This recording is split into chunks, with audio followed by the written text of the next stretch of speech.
Hey everyone, Daniel here from Next Level Life, and welcome to part 3 of our review of Robert Greene's book, Mastery. If you happen to miss part 2 where we talked about how to find the ideal apprenticeship, you can find a link to it as well as a link to the first part of the series in the description below or by clicking on the card in the upper right hand corner of the video. Today we're going to be tackling another key part of the ideal apprenticeship, and that's the mentor-apprentice dynamic.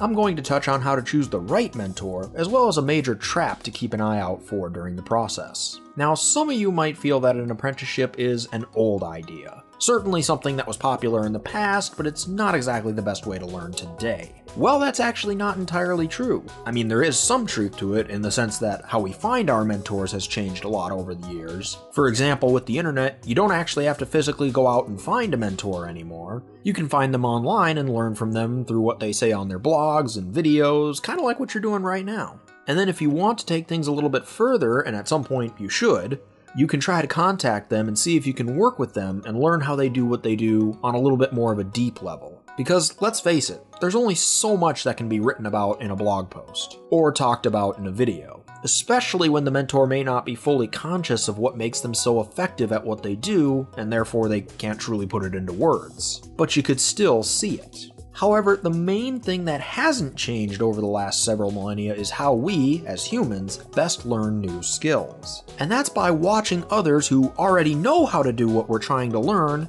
and mimicking what they do. At least until we've developed enough of that muscle memory ourselves that we can start experimenting on our own, like I talked about in part 2 of this series. And that's why finding a mentor is so crucial on your path to mastery. Life is short.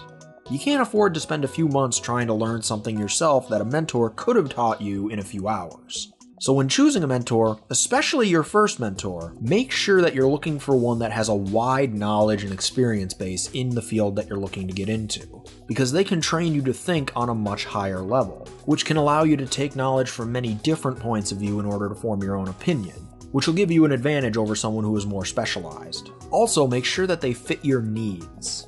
You don't want to choose a mentor simply because of their stature or knowledge if they're so domineering that you aren't actually allowed to explore your own ideas and expand your knowledge base on your own. So once you've found your mentor and got a basic understanding of the field for yourself, find a way to get person-to-person access with the mentor, in any way that you can. Michael Faraday's story is probably the easiest way to illustrate this process. Faraday was a famous scientist who contributed heavily to the field of electromagnetism. However, as the son of a blacksmith in the early 1800s, this life seemed way out of his reach. In 1800s London, the sciences were mostly restricted to those who had a university degree, which at the time basically meant those from the upper class and nobody else. Eventually though, Faraday got a job in a local bookstore where he came across a book called Improvement of the Mind. This book encouraged Faraday, who had recently become interested in electromagnetism thanks to another book that he recently read, to recreate the experiments that had led to the recent discoveries in the field of electromagnetism. He also began attending scientific lectures where he would take concise notes on the material that was presented. These notes eventually came to the attention of William Dance, who was a member of the Royal Institution. Dance was surprised at how concisely Faraday had managed to explain these complex topics that he actually invited Faraday to attend a series of lectures given by one of the top chemists in the world at the time, Humphrey Davy, who would later become Faraday's mentor. Faraday's knowledge grew quickly thanks to Davy's tutelage, and he soon became an accomplished chemist in his own right. He was doing his own independent research, but soon an unpleasant reality became clear to him. Davy was keeping Faraday under his thumb. Davy had actually grown dependent on Faraday's services, and despite Faraday's growing skills, he was still being treated as a mere lab assistant. Of course, Faraday would eventually make a discovery that would give him the reputation he needed to break away from Davy and become an independent member of the scientific community. He published his findings, but Davy claimed that Faraday had merely plagiarized Davy's own work. Faraday managed to prove to the community that his findings were actually his own, but Davy still refused to let the matter drop and even tried to block Faraday's nomination into the Royal Institution. Davy would also go on to claim partial credit for later discoveries Faraday made, because Davy seemed to believe that he had created Faraday from nothing and was therefore responsible for everything Faraday accomplished. At that point, of course, Faraday had had enough, because who wouldn't, and Faraday would never again speak with Davy, and he would go on to become one of the most famous practitioners of experimental science of the age. So remember, mentors have their own strengths and weaknesses. Davy did do a great job increasing Faraday's knowledge and giving him all the tools he needed to succeed.